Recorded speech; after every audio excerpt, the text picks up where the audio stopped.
Um minuto, por favor. Corrupção. A Petrobras, ao longo de 14 anos de PT, se endividou em aproximadamente 900 bilhões de reais. Fruto de desmandos, refinarias começaram a concluídas, entre tantas outras coisas. Esses 900 bilhões de reais daria para fazer 60 vezes a transposição do Rio São Francisco. Ou seja, o povo nordestino sofreu por falta d'água por causa de corrupção do seu governo. Mais ainda, esse montante é equivalente a 120 vezes o orçamento do Ministério da Infraestrutura. Eu estou falando isso para que você tenha noção do tamanho da corrupção somente na Petrobras. E delatores devolveram 6 bilhões de reais. Ou seja, corrupção houve. Ô, presidente Lula, o senhor quer voltar ao poder para quê? Para continuar fazendo a mesma coisa na Petrobras? Eu acho que, de vez em quando, a gente tem que acreditar, sabe, de que nada acontece por acaso. Era preciso ser ele para me perguntar, e eu sabia que essa pergunta viria. Eu acho que isso é importante, porque as pessoas precisam saber de que inverdades não vale a pena na televisão. Citar números que são mentirosos também não compensa na televisão. Aqui é importante a gente citar o seguinte, tá? Não teve nenhum presidente da República que fez mais investigação para que a gente apurasse a corrupção do que nós fizemos. E é importante deixar claro que nós fizemos o portal da transparência, a fiscalização da TGU, a lei de acesso à informação, a lei anticorrupção, a lei contra crime organizado, a lei contra a lavagem de dinheiro, colocamos a AGU no combate à corrupção, fizemos o COAF funcionar e a movimentação bancárias atípicas. Ou seja, colocamos o gato no combate. Então, tudo que foi eu, sabe, que nós fizemos no nosso governo. Por favor, um minuto. Segundo o Palocci, tudo no seu governo foi aparelhado. Tudo, exceto o Banco Central. Então, se todo mundo fazia malfeitos, roubava, desviava, só o ex-presidente não sabia.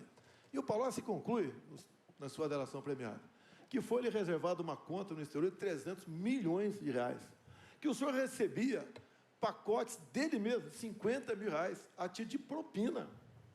O seu governo foi marcado pela cleptocracia, ou seja, um governo feito à base de roubo. E essa roubalheira era para conseguir apoio dentro do parlamento. Não era apenas para o ex-presidente Lula, era para ele também conseguir apoio dentro do parlamento. Assim sendo, nada justifica essa resposta mentirosa que você deu nessa questão. Sim, o seu governo foi o governo mais corrupto da história do Brasil. Bom, é indescritível o que nós acabamos de ouvir. O presidente precisaria estar informado de que foi exatamente no nosso governo que a Petrobras ganhou o tamanho que ganhou, com a capitalização de 70 bilhões de reais para a Petrobras crescer.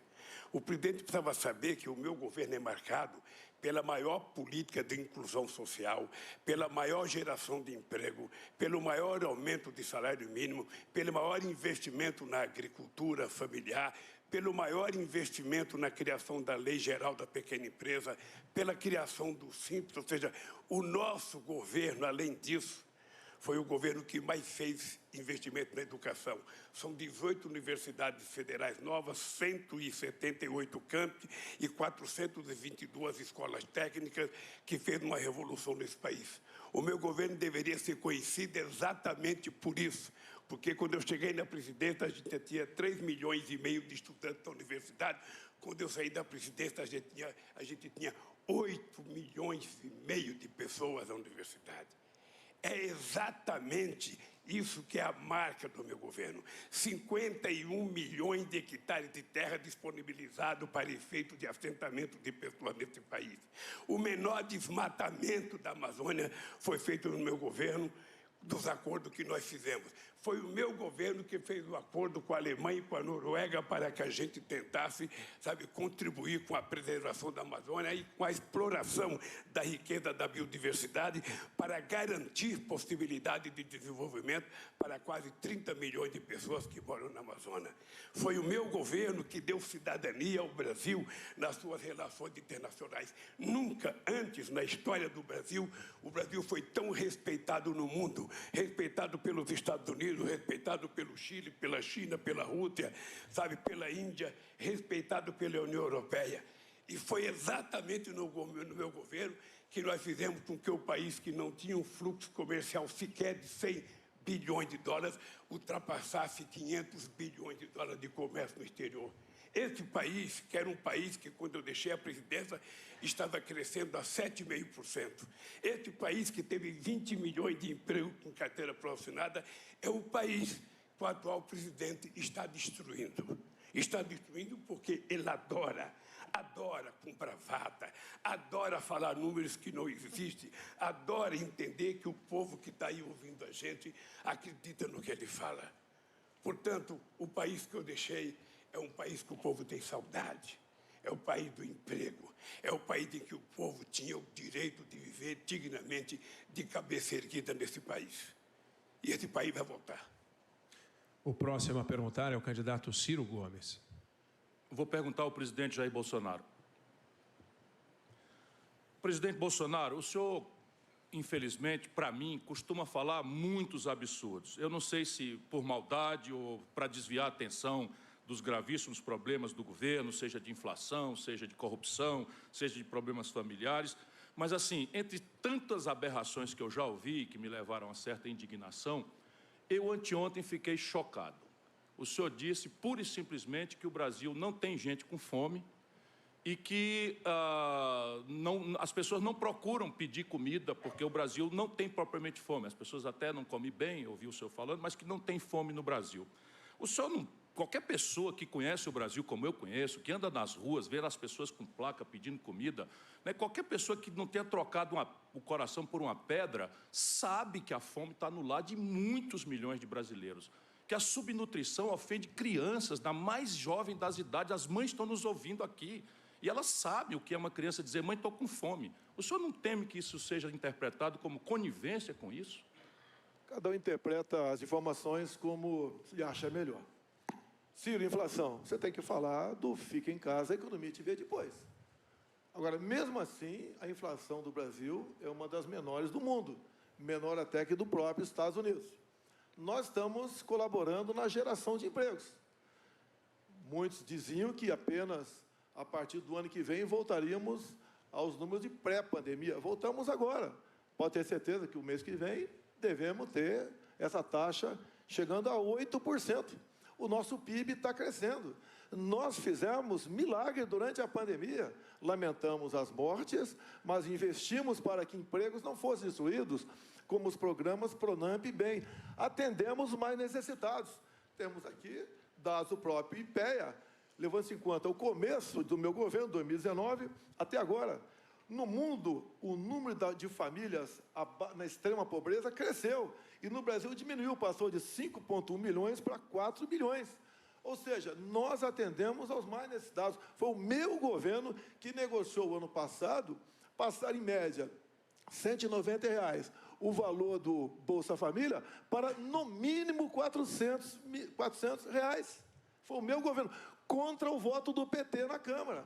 Foi o meu governo que, junto ao parlamento, fez diminuir o ICMS dos combustíveis, contra o voto dos senadores do PT no Senado. E o meu governo, no corrente ano, entre outras coisas, deu mais R$ 200 para o Auxílio Brasil até o final do ano. E já está garantido com a equipe econômica que esse valor será definitivo a partir do ano que vem. Ou seja, o meu governo atendeu os mais necessitados. E esses mais pobres que estão passando necessidade, alguns passam fome, sim, não nesse número exagerado. Querer fazer demagogia com números aqui fica complicado. Aí isso é inadmissível. E diz o próprio dados do IPEA que, por exemplo, quem ganha até 1,9 dólares por dia está na linha de pobreza. 1,9 dólares são R$ 10. E o Auxílio Brasil paga R$ 20. Quem, porventura, está abaixo da linha de pobreza, deve ter gente, sim, passando necessidade, sim, é só se cadastrar que vai passar a ganhar, então, o Auxílio Brasil de R$ 600. Ou seja, é um governo que tem um olhar todo especial para os mais pobres. Demos R$ 600, 3 vezes maior do que o PT dava lá atrás com o Bolsa Família. E lá atrás era, em média, R$ 190 em valores corrigidos, onde tinha família ganhando R$ 80 por mês. Nós passamos no mínimo 600 e aquela mãe que tem filho e está sem marido, ela pode passar para R$ 1.200. Lá atrás, quando se conseguiu emprego, perdia o Bolsa Família. No meu governo, não perde o Auxílio Brasil. Ou seja, um governo que atende aos mais necessitados, que procura incluí-los. Não esqueçamos que 38 milhões de pessoas perderam tudo durante a pandemia, porque foram obrigados a ficar em casa. E pagamos auxílio emergencial para 68 milhões de pessoas no Brasil. Um governo que pensa nos mais pobres, pensa naquele que passa fome e procura melhorar a vida deles, mesmo tendo contra ele, dentro da Câmara e do Senado, partidos como PT, PCdoB, PSOL, entre outros. Então, Ciro, com todo respeito, nós fazemos a nossa parte, temos, sim, colaborado para que essa chaga seja afastada. Agora, dá uma olhadinha como é que o seu PDT votou na Câmara essas propostas de reduzir o imposto dos combustíveis e aumentar o Auxílio Brasil. Eu considero uma verdadeira aberração termos à testa da administração nacional brasileira, né, um presidente que desconhece. A Rede Pensão é uma das instituições mais respeitadas do mundo. São números recentes, 33 milhões e 100 mil brasileiros estão passando fome. 125 milhões de brasileiros, você está nos ouvindo aí, não comeram as 3 refeições. Só uma de cada 4 crianças no Brasil fazem 3 refeições. Por isso eu quero encerrar essa disputa de quem é que é mais Papai Noel em véspera da eleição, Bolsa Família mais 200, que mostra os limites politiqueiros de uma política de renda. Nós temos que transformar isso numa política de renda como uma perna da Previdência Social. O programa de renda mínima Eduardo Suplicy vai garantir R$ 1.000 por domicílio. Peço que você acompanhe os detalhes nas minhas redes, todas as fontes de financiamento, de onde é que vem o dinheiro, e com isso eu acabo definitivamente com a fome e também com a manipulação política e demagógica da fome e da miséria do povo por esse tipo de interesse. Candidato Bolsonaro, o senhor tem 13 segundos para a sua tréplica. 2019, 5 milhões e 100 mil famílias abaixo da linha de pobreza. Mesmo com pandemia, 2022, 4 milhões de famílias. Estamos melhorando sem demagogia e com responsabilidade fiscal. Obrigada.